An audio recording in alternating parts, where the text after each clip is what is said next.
we're going to have a panel discussion on what is it like when it comes to hotel investments in Africa. What is really the inside story? What is really the good, the bad, and the ugly?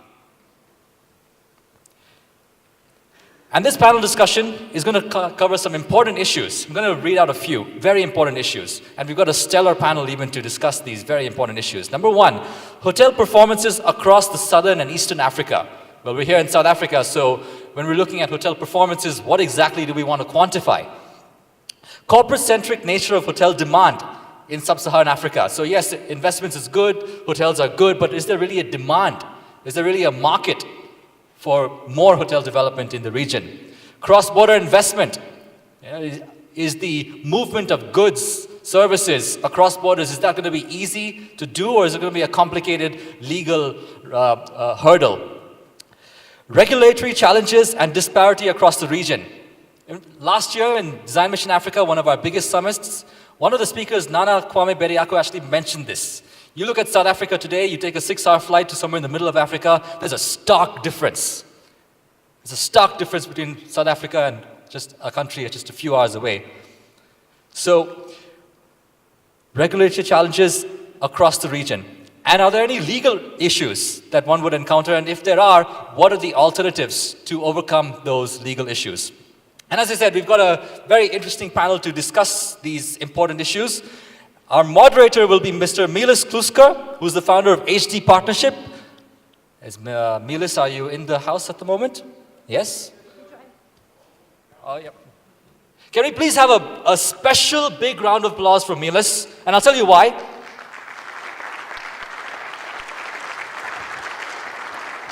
Well, number one, Meelis was here last year as well. He gave us a very nice case study. Number two, at 3 o'clock in the morning today, Meelis gets on the flight to come here. At 3 o'clock in the morning. Obviously, he's not slept. He came from Tanzania. Yeah, came from Tanzania. And he's here just a few hours later. And he looks as fresh as a daisy. Still. And you probably got on that flight at 12 or earlier? Yes. Yeah, somewhere around that time? Yeah. Absolutely. To present the perspectives from an investor's point of view, we have Mr. Dirk Brink, who is the COO of Master Asset Investments. Mr. Dirk, can we please welcome you on stage?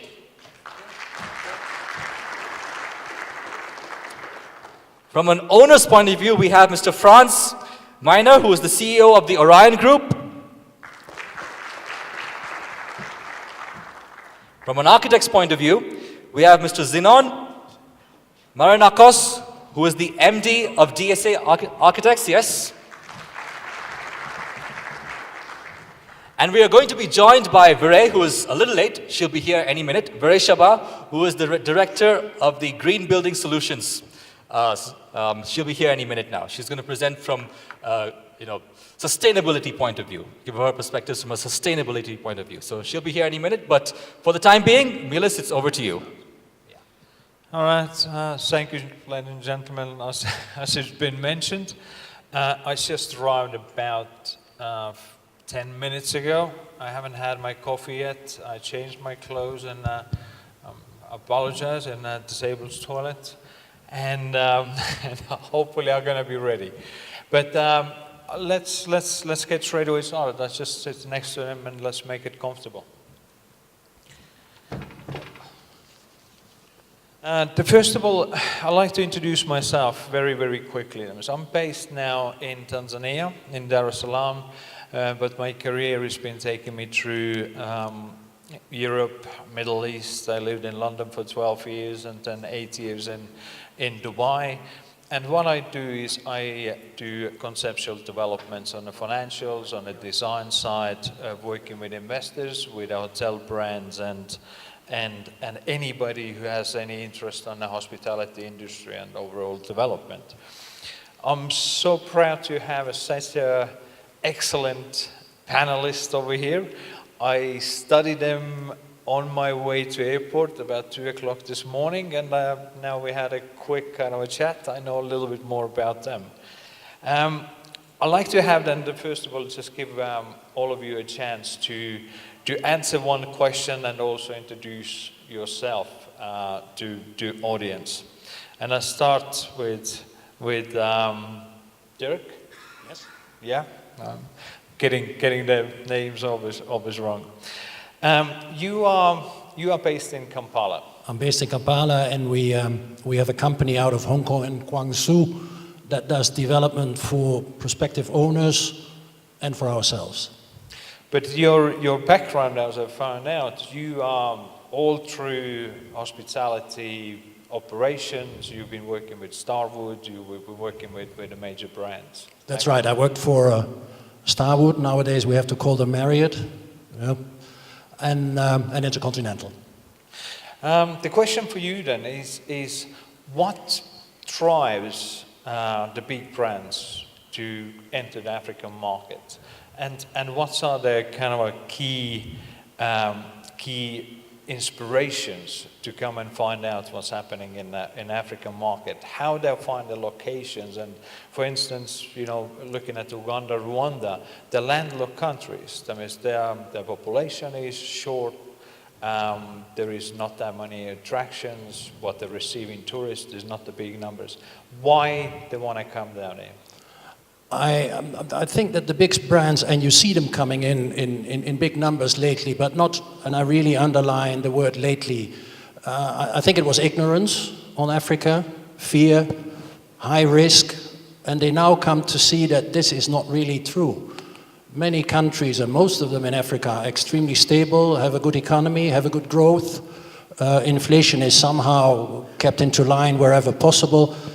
So yeah, they're now on the bandwagon and come in where they think, yes, there is business to be done. One of the examples is that we just opened, as owners now, the Marriott in Kigali. We're having a project in Kampala as well. Ramada is coming up. There are many chains, Radisson, that really push into Africa, and the first one is the first one to get the best space, obviously. All right. Your hotel is I was on the opening. It's an absolutely grand and beautiful hotel. How they're doing so far then? How they're doing so far? It's Marriott is open. Well, Kigali is a particular place in the sense that they have built a fantastic conference center, which obviously has to be built. It's a government-owned entity, and they do an extremely good job there, be it the revenue or very, very good job to get big conferences in, and that is what keeps all the hotels going. In between, they have to fill their rooms as well with smaller conference, and that is the sales and marketing of the hotel itself, and that's where the big brands come in with a global reach to fill these periods in between big conferences. All right, excellent, thank you. Let's go to Franz. Hello. You are born and bred in SA? No, I was born in Austria. I came to South Africa at the very young age of 7. Grew up on the east of Johannesburg, the blue-collar working area. Qualified as a chartered accountant, so I know how to add to 10 quite quickly, and got into the hotel business by accident. Okay. Your company has a very diverse portfolio. You have a from number of businesses. Yes, our group comprises mainly 3 divisions.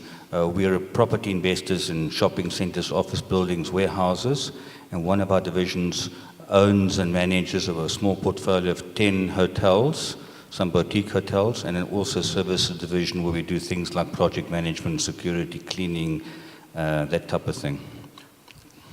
All right.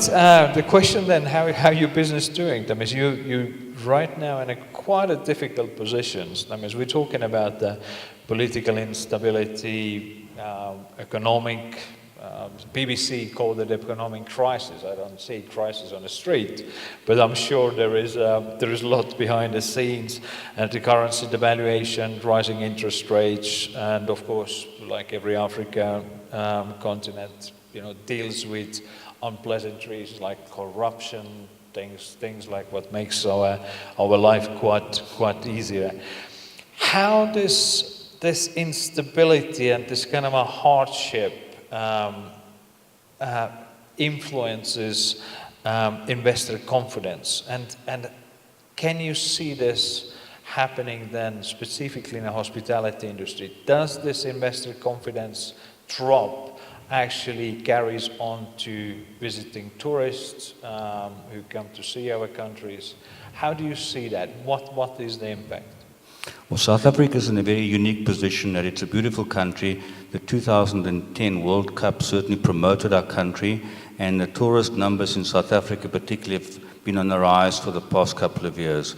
So the tourist arrivals are improving, some airlines are increasing their flights, but in South Africa, and in particular our kind of portfolio, we're more oriented towards business and conferences. When business stagnates, one of the items that gets scratched off their budget can be conferences. Government also, who are big clients of ours, scale down or postpone conferences. But one thing one learns on the African continent, and also particularly South Africa, a kind of a can-do attitude that South African business people have, who manage to make profits, and sometimes very good profits, where others don't.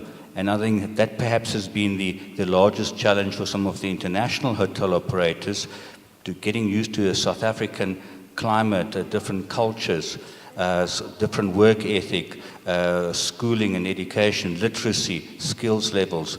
All those things are somewhat different in Africa. But once one understands the cultures, education levels, different people working together from different parts, one can create certainly good harmony amongst the workforce. And of course, ultimately, it's not whether the manager or the owner or the CEO is very clever.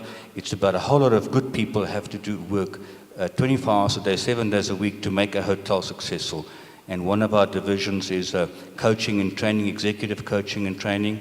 And we believe in a team-based organization, so therefore we understand and we know and we acknowledge that the people on the ground make a hotel happen. But can you see the confidence in investors from outside? Do they ask you the questions? Are you guys okay? Is it safe me to come and invest, or at least explore the possibilities? From an international perspective, it is of course challenging. In South Africa, there are security issues, things like hijackings, armed robberies, and so forth. And in South Africa and other parts of Africa, Nigeria at the moment, when your currency is under pressure, an international investor doesn't really care about your culture or your religion or whatever politics you have. An international investor wants one thing only, that's the return on his investment. And if that return on investment is being challenged by currency depreciation or political uncertainty, of course, they could take a harder look at the investment. They might raise the investment criteria, i.e. add a premium to what is normally required in a hard currency country. Once you raise the bar on investment criteria, it places or puts many potential developments out of the reach of the investor. All right, excellent. Sorry to interrupt you, gentlemen, but our fourth panelist has arrived, Vere. So, yes, only lady. Vere Shaba from the Green Building Council. Please welcome on stage. Maybe you could update. I've been waiting for you.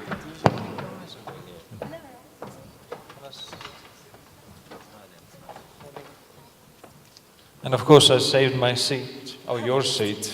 Yeah. All right. You will be coming up. All right, Zinon. You are architect designer, and you are in kind of unique positions. That means if I come from Europe. I come from a small place as Estonia. Nobody knows it. It's 1 million people.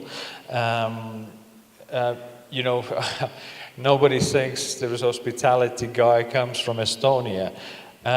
South Africa is well known for many reasons, but not necessarily architectural. It's not necessarily something what all the best architects come from SA. You get yourself out, and you have offices in Dubai, in Lisbon. You covering the 3 major continents. I want to ask you a question. That is, having experience, grown from SA, moving, of course, to the hotspots where things happening. How do you compare these markets, and how much kind of parallels you can you can take from these markets where you work in. You took your experience from SA to the rest of the world. Are you start bringing experience back now? Just in brief, yes, that is our intention, but we've been in the fortunate opportunity that we've worked for some key South African developers and operators who've had the big vision to go beyond the local resorts, and throughout Mauritius, Seychelles, and South Africa itself had made some pioneering moves to put South Africa on the resort map. And that kind of experience has allowed us to grow into areas like Dubai, and through relationships with established operators has got us into Europe as well, where we've cemented our position and expanded on that to add value where we can. Where we come to the difference between the regions, we've got three very diverse regions. The first in Europe is a very established environment where you've got a mature operator, they do invest in their properties, and it's a stable environment. In Europe on its own doesn't need much market to attract a stable tourist industry. Middle East just grew in the last 20 years. It went from zero to hero, and they do everything bigger and better than the rest. So that is a different approach on hospitality, especially on the resorts, which is what got us into the Middle East in the first place. But we find now that as it expands, our Dubai office is doing more work outside Dubai than it is inside. So it just shows how that market has grown to the surrounding areas. When we come to Africa, you just got to look at all the press releases. All the established operators are looking towards the developing markets, and Africa is definitely one of them. So it is a different market, and we're all trying to find our feet throughout Central and Northern Africa. The Southern Africa bits we understand, and we've been exposed to those. So we do find a different approach, but fundamentally the operators want a good product, and the developers want something that they'll receive adequate return on. But have you had anything, working in Dubai or working in the Middle East or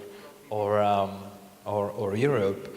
Have you ever had a instance when the owner comes back to you and says, show me something African, make it something, what's African? Yeah. Well, funnily enough, we find in the resorts are very highly themed. So people like to capture a bit of the essence of the country in that. For example, Dubai is 50, 60 years old. It's not an established country. Well, it is established in its own right.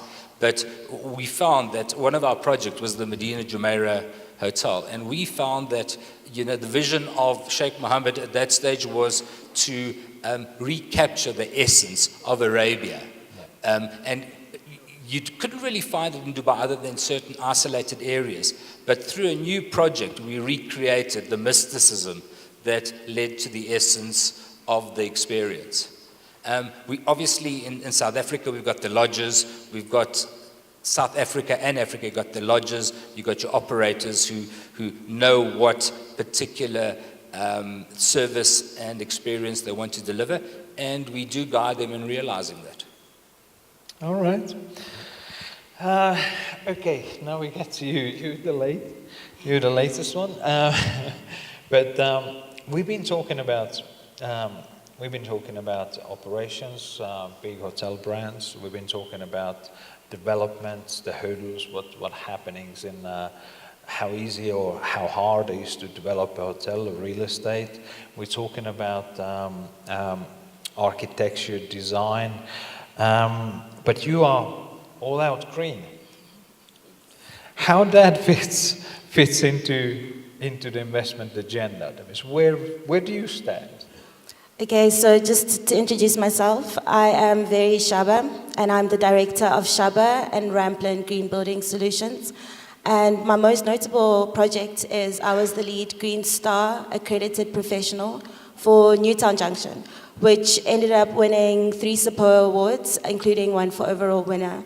And I've also been really fortunate to have traveled across the African continent to help to develop the green building rating tools. So the first thing is, in terms of green, a lot of the times people think about the environment or that it costs more. And that's not really the case. The idea behind green is resilience. So when you look at the return on investment, if you have a green hotel, that means a hotel that is efficient. It means that you are saving on operational costs, which means that your profitability of your hotel is that much better. So what I've seen in terms of the green priority for hotels is that those hotels that are energy efficient and also energy secure, and those hotels that are comfortable, and those hotels that are water efficient and water secure, those are the hotels that clients want to go to, those are the hotels that investors want to invest in. And so I believe that a lot of the times we've kind of separated it. We've said, here's an eco hotel and here's a hotel. But in fact, I think that all hotels should really be eco hotels. They should actually decrease in terms of their usage, in terms of energy and in terms of water. So that's something that I've seen in terms of the green priority for hotels is if they're energy efficient, water efficient, if they use sustainable materials, and also if they start looking at how they're getting community development in place. So for instance, there's a lot of staff that are required in hotels. How are you empowering the community that your hotel is in and allowing that indigenous flavor to come into your hotel? I think those are the hotels that more and more people are starting to look for when it comes to the hospitality industry. Do you think we have a problem with definition? I mean, if we call it green hotel, it sounds expensive and it sounds kind of I don't know if I can afford that. But if you call it smart hotel, do you think we have a definition where we still haven't converted the green, efficient, economically friendly into the finances enough? I think so. I think that for too long, people have kind of spoken about green and they've made it seem that it's all about the environment and that it has a cost premium. When in fact, like what you said, if we had to call it a smart hotel, that is what a green hotel is. It's a smart hotel. It's a hotel that has occupancy sensors. So when I walk into a space, then the different systems come on. It's a hotel where the lifts, for instance, have regenerative braking, which means that you save 30% energy on your lifts. And that's a smart hotel. So I do think so. I think that we've been defining it wrong and that hotels should be green. That should be how it should work. And then just to add to that, so I don't know how many of you are familiar with the Hotel Vere in Cape Town. That hotel is the first LEED Platinum rated hotel in the world, and their prices are the same region as other hotels. So their prices for a night range from 1,500 to 1,900 for their deluxe suite. And that's the similar priced hotel, yet they are sustainable and they're green. And they also have solar panels on the rooftop and they've gone through that whole process. So it's not really, it doesn't make a difference. I think for me, the more we carry on, especially in terms of resilience, more and more people are going to be wanting to be moving or staying at a smart hotel, which I think is a new term we've just created now for the rest of the industry, but a smart hotel, a lot more people are going They call things smart money and smartphones, and everybody wants that. Whatever is smart, everybody wants smart. And maybe it should be called smart. I think what we can do now is maybe open up a little bit as a discussion, and actually, again, 3 o'clock in the morning, putting together some kind of a questions, still half asleep. I would actually like to expand now the green approach into the developments. That means, how does it sit? And let's try to a little bit look at it on a different angle. Let's try to take away the warm and fuzzies. Let's take away the kind of feel-good factor. How the panel sees that being feasible, how that sees being crossed the board into the developments, existing operations, and end of it, the bottom line on your return on investment, cash operations, profits. Yeah, let me start off with this. Obviously, my territory is very much East Africa and a little bit the Horn of Africa. The challenges that you find as a developer are you landlocked or are you on the sea? Obviously, East Africa, Kenya and Tanzania have a great advantage over this of being on the sea. Uganda, Southern Sudan, Rwanda, in that case, are landlocked. To get a container from Mombasa to Kampala costs you $3,500. To get a container from Mombasa to Kigali costs you $5,800. That is an enormous cost, especially in countries where you have to import quite a lot of things to make your development happen. Lately, the whole of East Africa eitherwise comes out of elections or is going into elections. That means 1 year, 1.5 years lost. Going up to elections, and after that it takes time. When that is over, and it will be over by the end of this year, I see a great future for East Africa. Definitely, all of them have hit oil or gas. The price of the oil not being that good for the moment, but it will get better, and it will help the infrastructure getting into place, which is happening now very, very much. All the countries are investing a hell of a lot of money into infrastructure, which it needs in the end to make a development worthwhile for an investor. That is what I have to see. Sustainability is something that is coming up very, very strongly. But there is also the questions of the infrastructure and reliability of the infrastructure. Usually you can put a very simply kilowatt hour price, how much power you use in your hotel, but again, if its power is not there, that would be the completely different cost. And then with a long-term investment, solar power would become actually the main source. Well, we started off with the global brands. That was your first question. How come that they are now eager to get in? I think it is only a good thing for Africa, because for global brands, being green, becoming green, or staying green has become a competitive edge. You can see it in their communication. It comes out very, very strongly how they deal globally, not only in Africa, but globally with this whole issue. And people now make a choice. Yeah, who is the winner here? Whom do I go for? Is it Marriott? Is it Intercontinental? Is it Hilton? Who is the greenest of all? And yeah, some people feel very strongly about that. I try to keep the warm and fuzzies out because we feel good about having a green. All right. I like the idea, the name SMART, because SMART sounds smarter than green. And in a hotel context, the guest wants to have, as you mentioned, a warm and fuzzy feeling. In Africa and like elsewhere in the world, there's huge upward mobility. When a person can afford to stay in a hotel, he or she wants to feel they have arrived.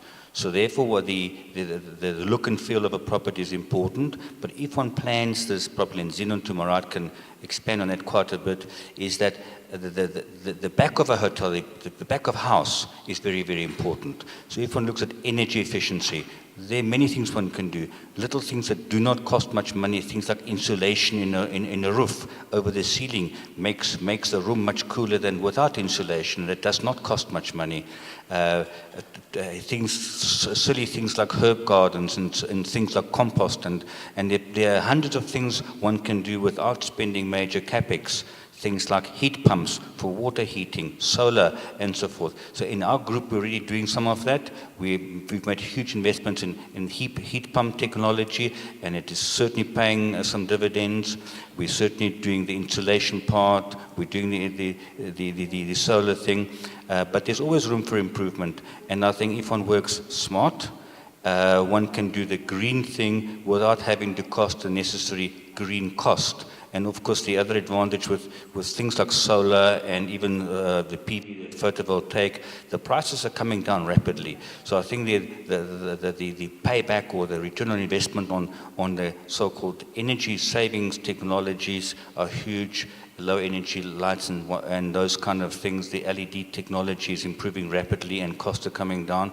So in the hospitality trade, one can do wonderful things by being very careful, planning carefully, executing carefully, having proper maintenance and preventative maintenance plans to do all these things, and also sometimes replacement budgets. Throw out the old globes, the 100-watt kind of things, and do something else and whatnot. So many different ways, if one operates cleverly, how one can do green and smart all wrapped into one. I can give you from my own experience designing the hotel, or actually refitting the hotel, switching off the lights in the morning and switching them on in the evening. Let's forget about what kind of lights we had, but the simple switch, what comes on when the sun comes up, and switches off the lights, and then does the opposite on when it gets dark. That means it saves the manpower, and you saves a lot of energy, because 1 hour all the lights in your resort being on would cost you a lot of money, what you don't see. Just one last comment. We're actually in the planning phases now of taking one of our resorts completely off-grid. We're not there yet, but in that next year or two, we want to take it off-grid. It's a 100-bedroom mountain resort hotel, and when that day happens, I'll be very happy. We just find in Africa, you got to tend to be a little more self-sufficient because of the lack of reliability of some of the services. So we found that we've just completed Torres Rani in Mozambique, and we found that, inadvertently it's quite green because you've got to be as self-sufficient as you can. But coming back to your initial statement, I like this smart is an effective word, although I think green, people like to think that they are saving the planet. And by using the word green, they feel that they are doing something in reducing carbon emissions at the end of the day. And a lot of operators, we found, are using it as a marketing tool, to show that they are doing their bit, to save the planet. Now, the smart comes into it, and we're quite confident that even Green Building Council of South Africa, you could achieve, just with intelligent design, you can achieve almost 4 stars, a 4-star rating, by just designing correctly, using correct installation, correct materials, orientating the building, etc. The rest of it is pretty straightforward. You're already expanding energy on the building. You've got to recoup that energy in different ways. Whether it's harvesting rainwater as grey water for irrigation, etc. There are a whole list of things, and we work together with consultants to give our clients a checklist. That it's just a simple tick box where they say what they can do and what they're prepared to do, and you can get a rough indication of what kind of rating you can get if you go that way. So for us, it's critical, it's the right thing to do, and we feel that people are not using it as much as a marketing tool as they should. I love what you said about Mozambique, because I was in Mozambique for holiday. And when I was there, the lights just went off. Like the power in the whole hotel that I was in went off. Trust me, I'm probably not going to go to that hotel again at all.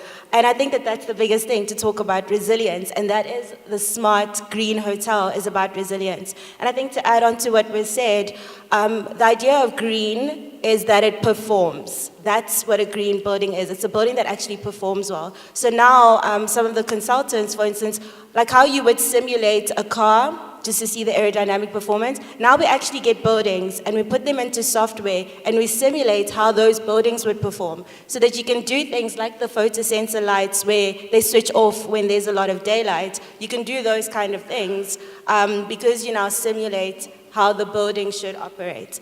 So I do think that it does make sense in terms of the green agenda and the green priority. I think what has been the biggest problem is that green has always been a line item, an additional line item, when actually it should be integrated in the different disciplines. So in your professional team... it needs to be on a feasibility study. Exactly. To not study simply rates and market, but there should be what's available. Exactly. So like the electrical engineer, let's say this is a new building, a new hotel, the electrical engineer should actually integrate green in his design. It's not an extra line item that now a green building consultant comes and adds on. They should actually already integrate the different green principles, like the good lighting fittings, like even your occupancy sensors. They should integrate that into the design. And I think that more and more investors should actually start asking the questions. They should ask the professional team, what green principles have you put into the hotel design that you're designing for me? And then for existing buildings, that can still be done. You can still be sustainable or smart, because that's now the new term going forward.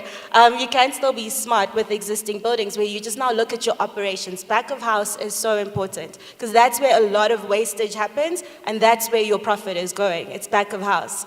And I think that that's something to look at in terms of green. Yeah, I think our audience over here is one way or another with the developments or running hotels or in the business. I think we need to get that kind of into the mainstream where green is what sells. The smart is how we make our money. And I think once we start looking at the different objections, it will be then one of the major items in the feasibility studies when we start off our projects. And if we follow that, I think it's going to be a lot easier sale as well to the financiers, to the hotel owners, to everybody else. But yes, Marriott still will sell the green room and ask a premium. And there is nothing wrong with it, as long as they can back it up. All right, thank you. Now let's talk about a little bit on African market. I mean, Africa, a lot of us been working on the different parts of Africa, and Africa is big, it's huge. We're looking at the east, sub-Saharan, west, the north, everywhere else. We seen in the last decade, or actually quite a long time, a lot of ups and downs in African economies. We've been affected by, of course, commodity prices. I mean, so oil was the biggest hit. We had Ebola scare, but all we know it was in somewhere else where we weren't. There was more Ebola in Texas than there was in Tanzania. We also, facing security issues, change of visa regulations. That is where we can't really visit the countries. We can't go right now directly from east to west. That means this route is basically non-existent. And of course, we have a global economy, downs and ups, what affects. I wanted to ask you, and who wants to take the question, I wanted to ask you, how's that impacting then the region where we work in the hospitality developments and hospitality investments? I mean, how much you encounter every day with what's happening with a continent, with the different risks? Yeah, we had a little discussion before we came here, and it started off, how do you make a project feasible? Because that's what you want as an owner and as a developer. It starts obviously with the feasibility studies, and in my area where I work, I don't see too many happening. It is, okay, I have the money, I have a plot, let's build a hotel. And the feasibility study is then somehow, getting on a back burner. The next issue we raised is a proper architect. Too many people still build in what they think is a nice hotel, and when it comes to operating and when it comes to finding an international operator globally known, they come then with used list of how a building has to be transformed into what they think is a proper hotel. I leave that in the middle if they are right or not, but it's happening. I think that is happening too much. In particularly South Africa, there's in part an oversupply of hotel rooms. We see it even here in Sandton that post 2010, 2 or 3 hotel operators went bust. Their investments clearly didn't work for them. So if one again takes the warm and fuzzy out of the hotel environment or the hotel investment space, it's a hard decision that gets made by the owner stroke investor. And I don't know about elsewhere in Africa, but in South Africa particularly, the banking industry is very, very scared of the hotel industry for that reason about hotels, big hotel projects having gone bust. So that then leads, of course, to a problem in that how do you capitalize a hotel project that potentially has huge potential? And huge potential, I'm sure, will be everywhere in Africa where there will be certain spots, business hotels or resort hotels that potentially could create very good returns on investments for the developers or the owners, is to find that happy medium of owner equity, bank finance equity, venture capital equity, and if one were to find some kind of access to some funding agency, perhaps World Bank or Development Bank, to support that, because one thing that we all know about the hospitality trade, it is a very labor intensive, therefore it's a huge job creator, and also because particularly at the lower level of the hospitality trade, it's quite often not high skilled jobs. So therefore a person can be trained who perhaps comes from a village, perhaps a semi-literate or partially, and in some cases in our group, illiterate people who work in the properties, and despite being illiterate, producing great caliber of workmanship. So therefore, the hospitality trade could and should be a great enabler of economic growth and job creation. But in my view, the gap is how do you fund those projects? You want to go?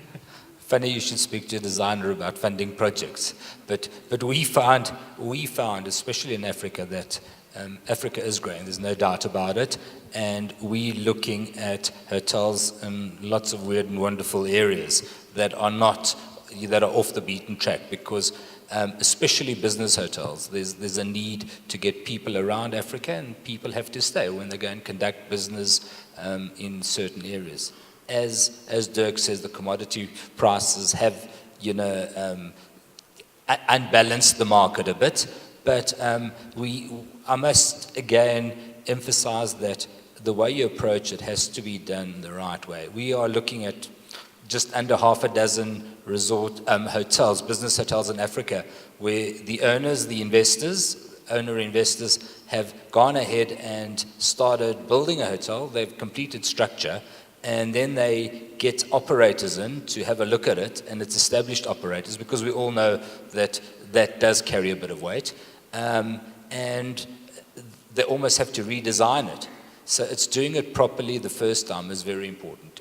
I can't emphasize the importance of doing the groundwork, before you go ahead. It might take a bit longer, but at the end of the day, it does save a bit of money. I'll just add just last thing to what he said. I think the feasibility studies are so important in terms of establishing the site and in terms of the urban corridor, because there's no point having a hotel in a space where there isn't the economic traction for people to actually be in that space, because that's when the hotels end up going under. And what we've seen a lot in the space that I'm in is a lot of people are now refurbishing existing hotels which are in the perfect part of town. But instead of now building at a new site, they're actually just using a previously developed hotel or any property that they found in a specific area, and they're refurbishing that. And I think that that's something that's helping a lot in terms of the volatility of the economy across sub-Saharan Africa. Yes, absolutely. I'd like to add something we've forgotten, which is obviously the backbone of the hospitality, which is the manpower. That's what makes a hotel, what breaks it. In East Africa, Kenya is obviously the front runner in having a Yutali hotel school, which is now spreading its employees all over East Africa.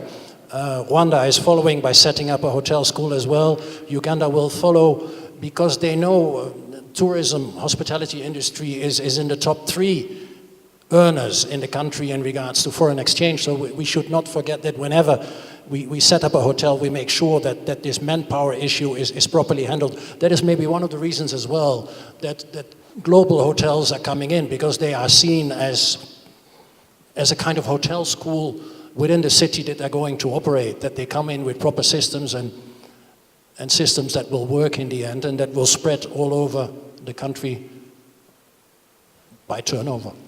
But let's a little bit expand that. And I mean, if we talked about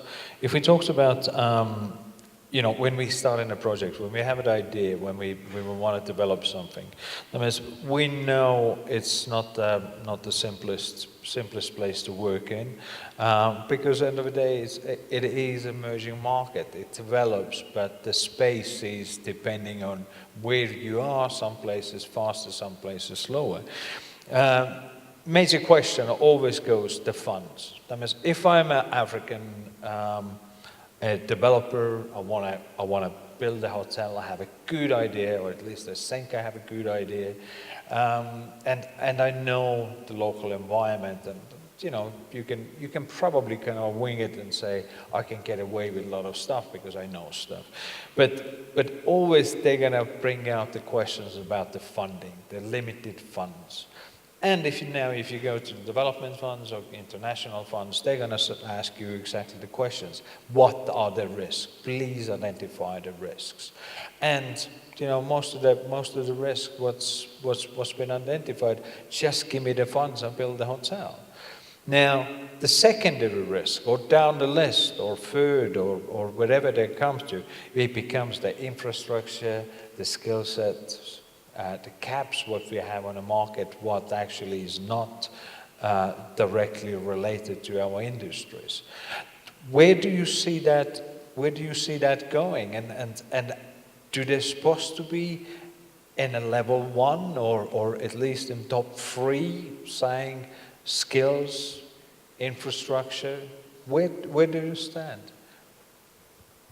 Skills are obviously important. Money as well to find it. But banks are asking 30 to 40% equity. That is very common, which is in a big project obviously a lot of money.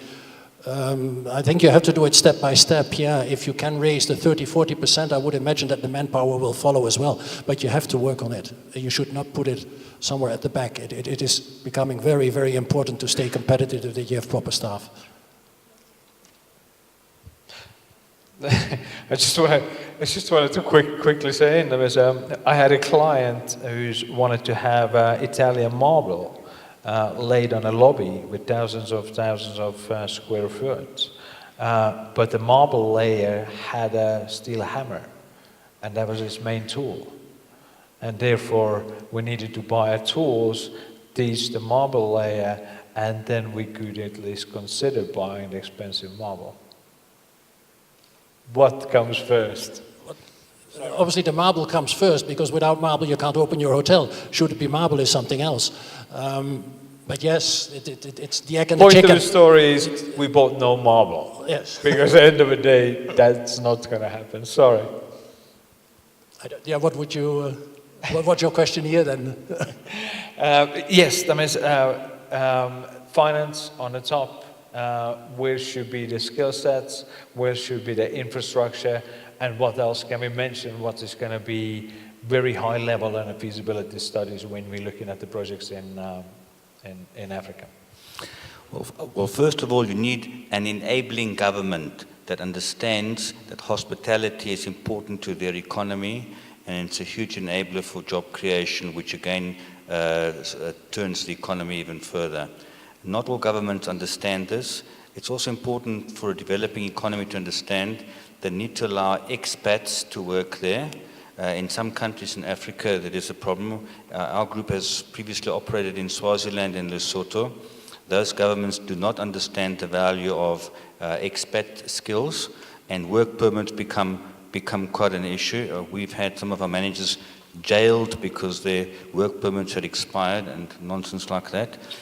So therefore, to put it in summary, you need a government that understands and is willing and eager to support the hospitality trade. Then, that's my top on the list. Second one is, without funding or capital, no project will fly. No matter how good it is, no matter how eager the developers and other investors are. So funding stroke capital is critical. Again, the government should be the enabler. There should be some development funding, maybe as a first year to assist with raising the equity portion and so forth. And of course then the third item is skills. Again, government must have a hand in this, i.e. training colleges, hospitality, universities, hospitality, training campuses, legislation that somehow encourages hotels to have trainees. Not all hoteliers believe in the trainee system. They all want all qualified and skilled people. A good hotelier will know the European kind of concept that you need to staff a portion of your hotel staff complement with trainees. And they don't come there with being trained, they are to be trained. So therefore, that's a big difference. And if the hotelier and the government understand that people need to be trained, sometimes there's a cultural issues in terms of, in South Africa, who greets first. In an African culture, it's the opposite way to the Western culture. Now, unless you know this, you're going to do the wrong thing, and so forth. So, to recap, it is government enthusiasm and support, capital, and skill set. Which is what we need to create a memorable product. Once we have those three things, we can put it all together. And again, you know, in terms of working in different parts of the world, we'd like to think that we understand what the operators want. And again, by putting the correct people together, we can make it a seamless experience to try and capture that. Because yes, service, finance, all that is very important, but at the end of the day, you create an experience. And the experience comes through the tangible and through the service industry. I think them as, if we're talking about the infrastructure is absolutely essential on any development. If you're going to have a 5-star hotel in the middle of a bush, but if there's no road or electricity, the business case probably will go out of the window. Yeah. And as I think it's for your side, it's putting the money and feasibility back into what we don't have, but what we can provide. Exactly. I think that the important thing is definitely the funding. I think that funding comes first. Without the money to actually outwork the vision, we don't really have an experience, or we don't really have a hotel. And just recently, I had one of the Mauritian-based property developers come to me because one of their investors, an international investor, and also here in South Africa, a government investor, had said, we want to finance you, but what is your ESG strategy? So what is your environmental, social, and governance strategy as a business? And so now they needed to write up an ESG report. And I think the biggest take home that I got from that, especially in terms of accessing funding, is that the reason they asked for that is really because they see it as the resilience of it. So if you've thought about things like the environment, because when you think about that, you think about what is the bulk infrastructure available in the environment or on that site. So would we need to now start building like for instance, I know in Nigeria where they have the black water treatment because the sewage system is not as sophisticated for certain areas. So things like that are going to have an impact on the initial capital cost that's going to be spent on actually creating and building the hotel. So they looked at the environmental side in terms of what infrastructure is available in that area and what impact will you have on it. Then they looked at the social side. So what jobs are you going to create? And also the risks. So we've seen that when there's a lot of inequality in certain instances, then there's a lot of conflict and a bit of almost unrest in certain areas. So they look at things like that. So what impact will you have to the social side? And then governance is how are you actually making decisions as a board within the property development company? So are you doing your due diligence in terms of the people you have on your team, in terms of what you're doing with the finances that are coming in, and also looking at things like King 2 and all of that. So after actually writing the ESG report for the property developer, they managed to then sit with the client again and say, this is what we have. So we've thought around all the things that will make sure that this hotel is still operational and still running 10 years down the line. Because I think hotels, they don't just have a 5-year life cycle. You preferably want the hotel to be there for more than 10 years at the very minimum. So that's something that they looked at. So they looked at management contract starts from 25 years. I mean, that's where your asset needs to be maintaining certain level. Exactly. So in terms of the ESG report, that's why they had to look at that to see how, like, once they invest in this hotel, will still be there 25 years down the line and actually making a profit and not just a dilapidated hotel in the middle of nowhere now. So they looked at that. I think we brought out some interesting points over here now. Enabling environment. The governments, how they let us to get on with our job and where the priorities lie. And we see a lot of it, we talked about how much money it brings into the country's welfare. I mean, is the major factor what brings in the foreign currency. A lot of countries rely on this foreign currency earnings, and there is a benefits always two ways, where it goes direct and indirect. That means how many jobs we directly creating, but how much actually goes indirect to all over the economy. We see throughout the governments tourism being promoted heavily. That means we see advertisements in the CNN. That means I can be in Washington, D.C., and I can be watching a basketball game or go to Sunderland and watch the football game, and I see Tanzania, Kenya, Cape Town wineries, and that brings people, gives the interest to the people, right? And it seems like we have prioritized tourism. Where does a hospitality stand?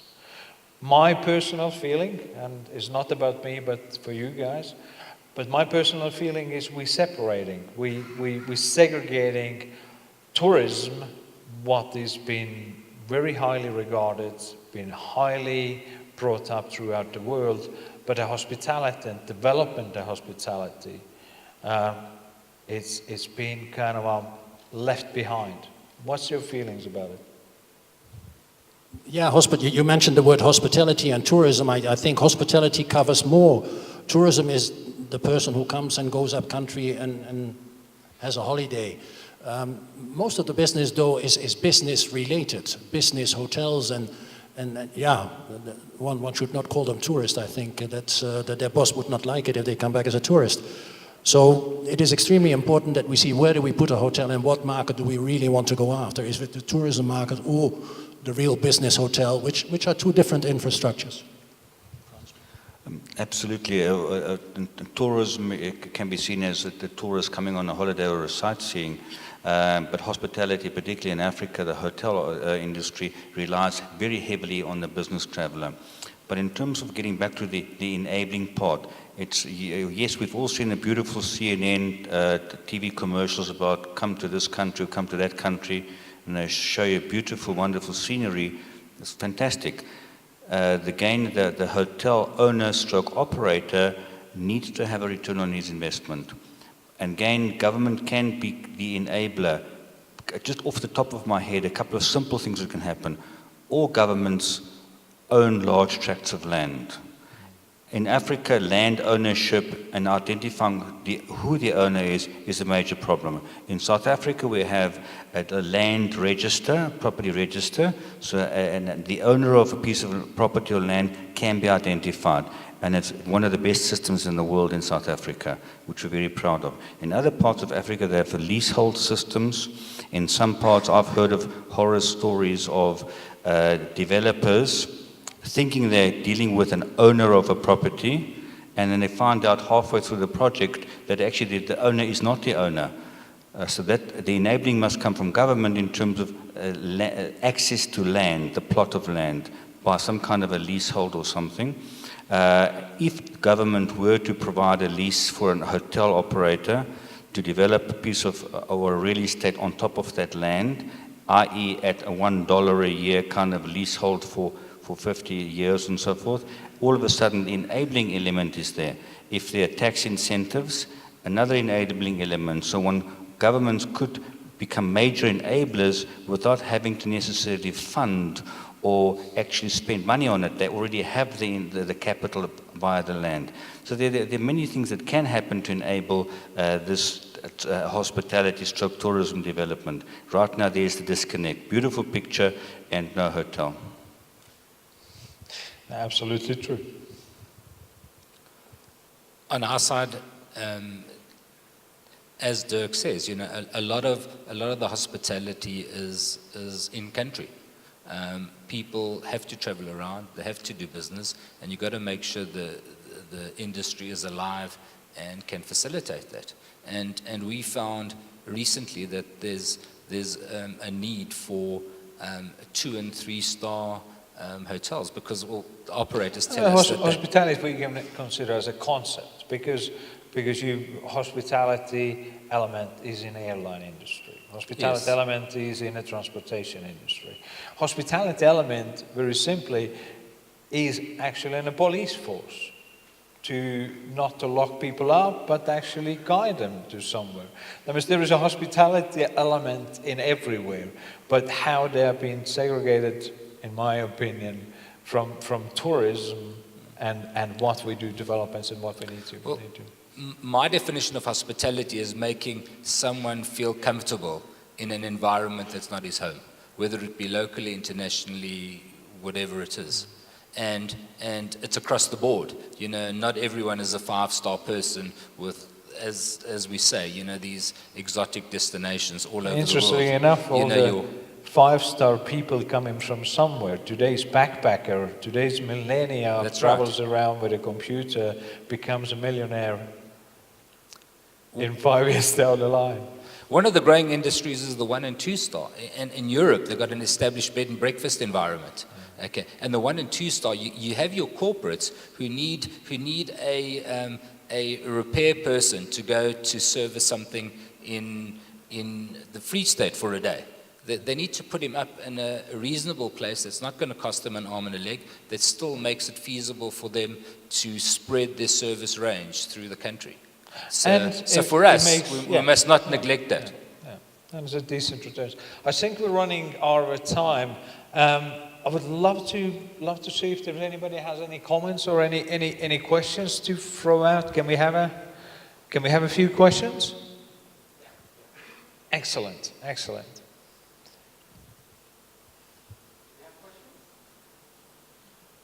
Or if you want to argue, I like the arguments.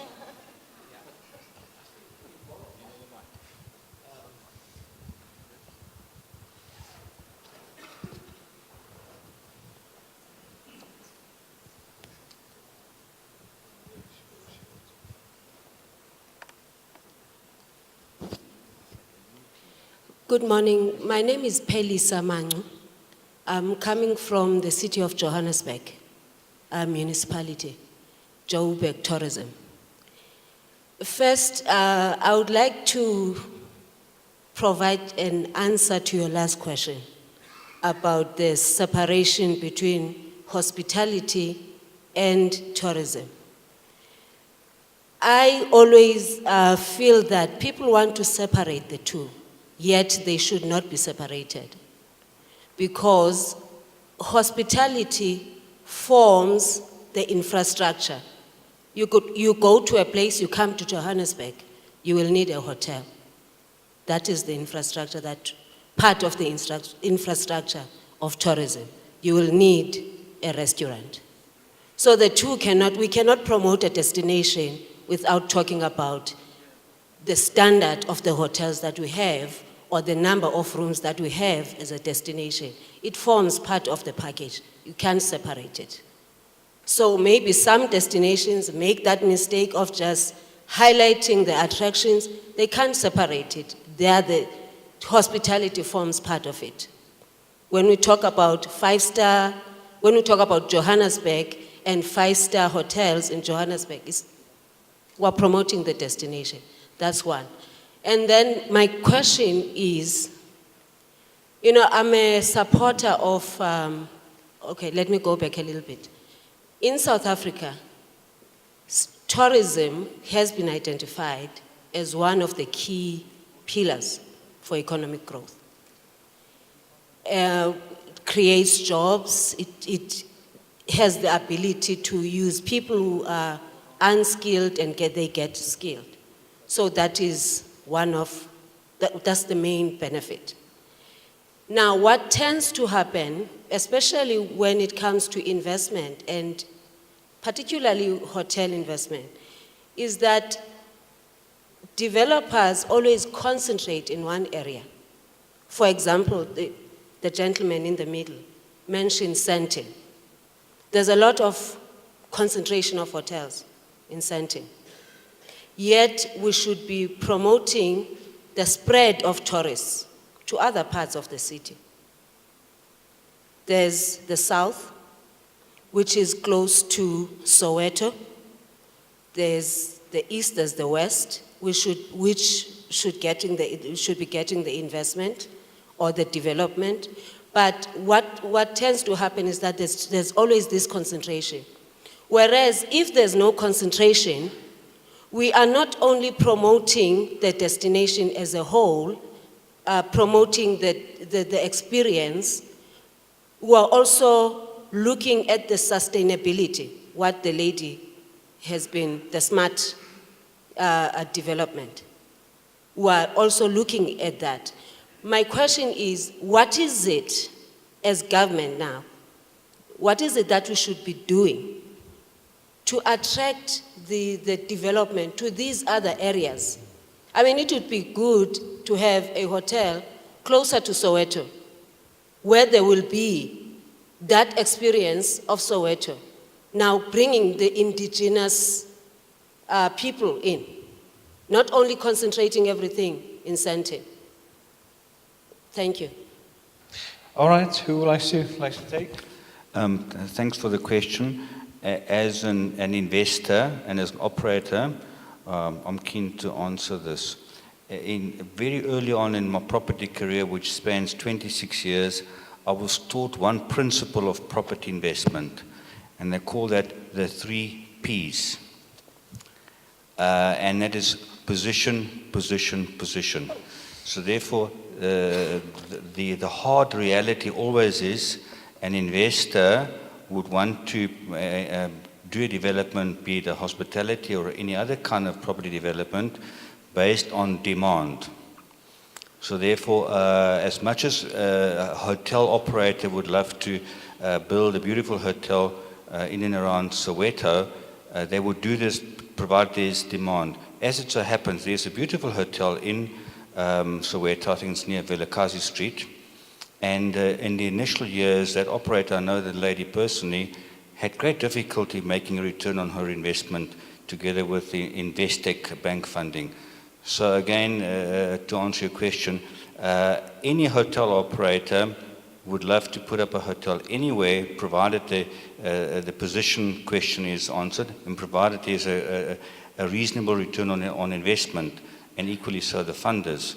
So right now in the Johannesburg context is that from a marketing perspective, international tourists are advised to stay away from what are perceived to be dangerous areas, i.e. CBD areas. In Johannesburg CBD, the old CBD, we have at least a dozen beautiful hotels, erstwhile 5-star hotels that are currently shut down, and a number of other hotels. There's a sign of life in Ramplin where the area is coming back onto its own.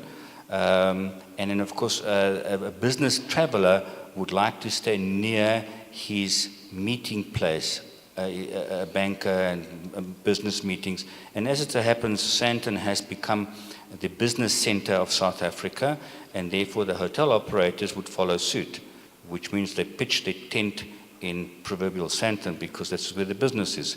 If they were to stay in a hotel in Soweto, as an example, just the daily traffic congestion, the traveling time to move from Soweto to Sandton would make it not feasible to stay there. And those are the real challenges. Zinon alluded to having hotels in off-the-beaten-track places. The fact is sometimes a hotel operator would want to put up a 2 or 2.5-star hotel in a mining town. No tourist will ever come there. But people who are service providers and operators and contractors and mine workers would want to stay there short-term and long-term because they're actually digging some metals or minerals out of the ground. And yes, that hotel or motel or hospitality operation might only have a lifespan of 15 to 20 years, but for the duration of that lifespan, that operator will make a lot of money. So once again, position is not only linked to exotic position is linked to where the customers are. And I think that to overcome the problem of position, what the city of Johannesburg should look into then is their transportation infrastructure and the links between that. Because, like what you had mentioned, if you have the hotel in Soweto, that's fine. But if you look at Sandton, I'm able to go from OR Tambo International Airport straight to Sandton without even leaving the building. Because you hop into a Gautrain, the Gautrain would take you to Sandton. When you get to Sandton, there are taxis and there's cabs and there's Uber outside the Sandton Gautrain station. And from there, I can go to my destination. And then the next day, when I need to go to the office or to my meeting, I can walk there. And I think that's the thing. So in terms of getting hotels in other parts of the city, one of the things to look at would be gentrification, or basically the opposite of urban decay. So just an example is recently City Lodge. They opened a hotel in Newtown.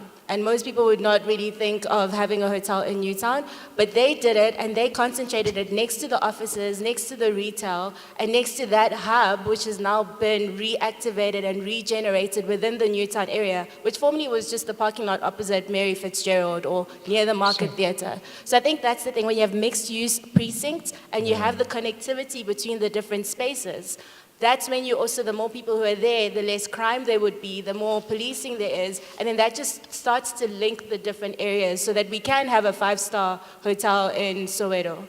I think it's a simple how cross-sector interacts to each other. If the airline company wants to fly to, let's say, Uganda, they're going to ask you, can I have an airport, please? And if they're bringing in the people, they're going to ask, can I have a road, please? If you build a hotel, the hotel says, can I please have an infrastructure, road, electricity, water, and some incentives, what makes that happen? I think there is a cross-sector interaction, and at the end of the day, if you invite people to visit the country, you need to have the cross-sector on the table because they all contribute to each other. And therefore, you can have the growth on the tourism industry, you have a flourishing hospitality industry, banking system, telecommunications, finance, you name it follows around. I think it's the answer for the bigger question. It's not the answer, but it's a concept what needs to be probably looked at. It's not in isolation, it's all about partnerships. It's the council working with developers and giving them incentives. You know, the Maboneng area in Johannesburg CBD is a classic success story where a lot of work has been done to reintroduce people into that area, and I find it unique and different. And slowly those areas are going to pick up the tourist industry. But I think it's got to be a partnership, and the council or government has to compromise in certain areas to have incentives for people to reinvigorate. But incentives not necessarily doesn't mean give us a tax breaks or give us something. Incentives could potentially it's a combination. It's a combination. Give us a road, right? Give us something. As the lady said, infrastructure is everything. It's from your restaurant to your taxi cab to your services. All right, anybody else? I have a question. Last question. So, Dirk, I'll direct it to you. I'm asking this question on behalf of a lot of people that I've met in the last 2 months in Africa, ranging from Kenya, Uganda, Tanzania, Zambia, Seychelles. We have a lot of people here. So this is about investments. There is land. There are people who've done projects before, but there is no funds coming in.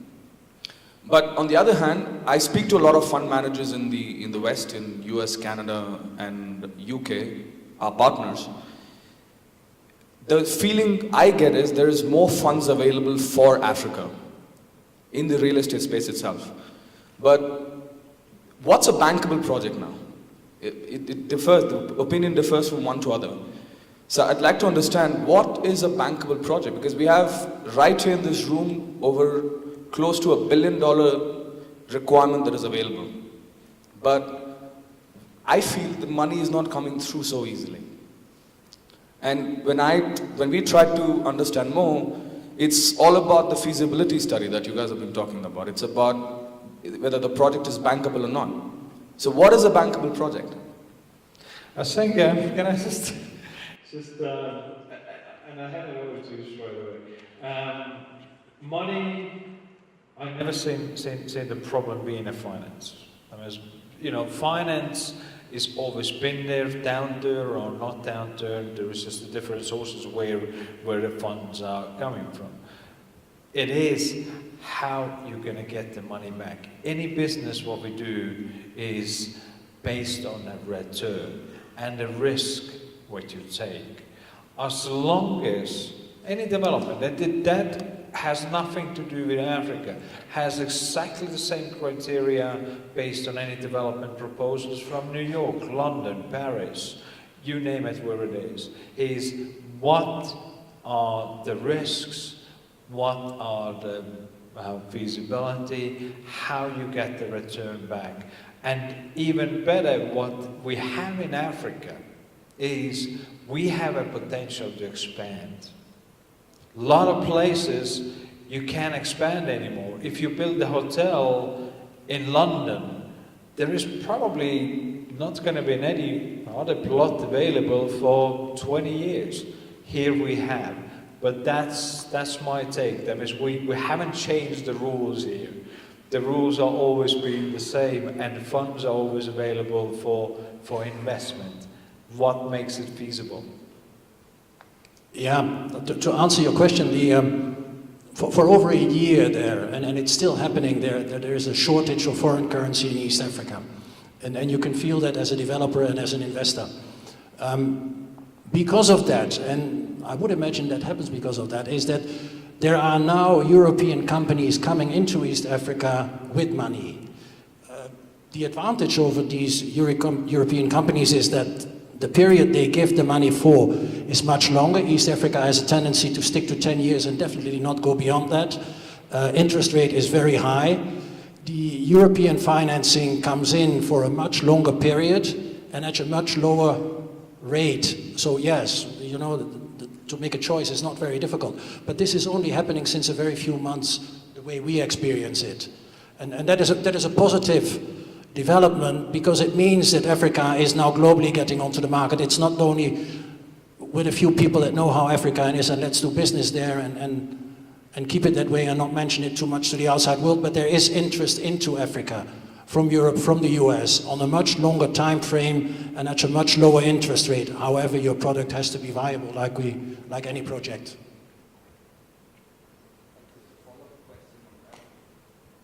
Are we saying it's a question of somebody planning it so well for the investments to come in? It's a matter of somebody putting up a good plan. Is that all it is? Are we missing that? Here we go. We get an answer from audience. My question is, are we missing just that? No. Anybody wants to comment? It's a huge factor. As Dylan stated, is that the interest is there, but where's the information? You have to put together a total package. The information, you have to have government as a partner. Your panel has been absolutely excellent. Thank you, sir. They're excellent, they're experts, they know what they're doing. And, but it has to be a total package. It's very, very frustrating when I have, investors call and say, we want to invest in Africa. And I say, well, where? And they say Africa, not realizing it's 54 countries. So a lot of people outside of the continent you have to also educate them about Africa, number one. And then number two, it's also about the business. It's not only about the hotel. People have money. As the gentleman said, the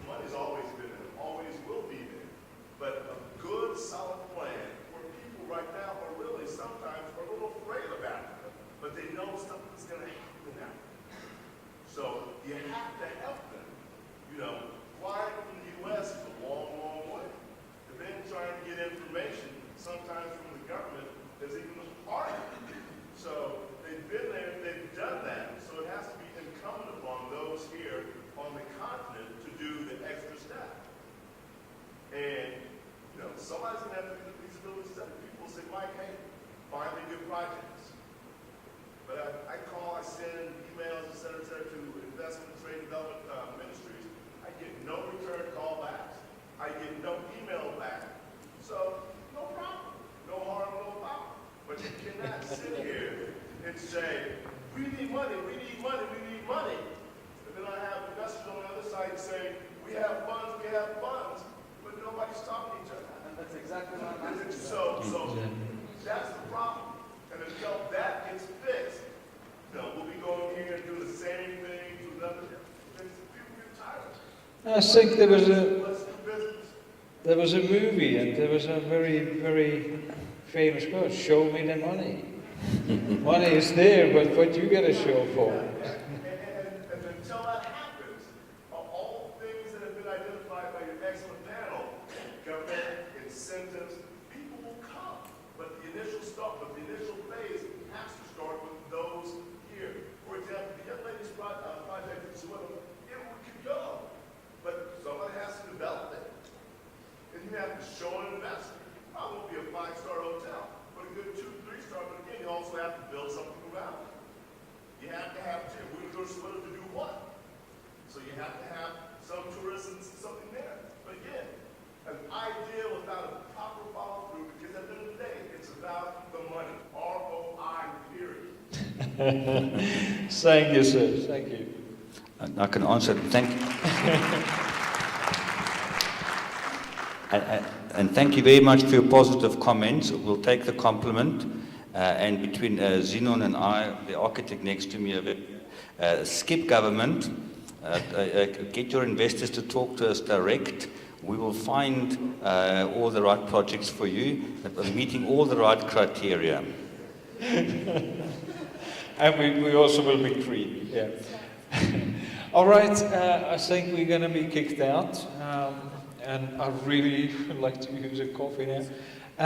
Thank you, panel. It was absolutely excellent. I'm sorry we're a little bit, we're in the first thing in the morning. It's not the graveyard shift or it's not the kind of a highlight shift, but I think it was absolutely brilliant. Thank you, audience. If you have any last words, or we can just walk away and have a coffee. All right? Oh, sure. No, Franz was mentioning the 3 Ps. I would like to add another 4 in for doing business in Africa, which is patience, patience, and patience. and the fourth P would be positive cash flow. Anyone else?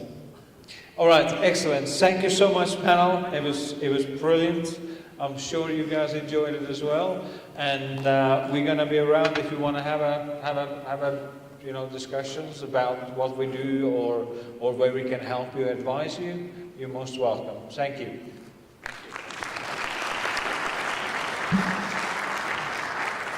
Thank you very much.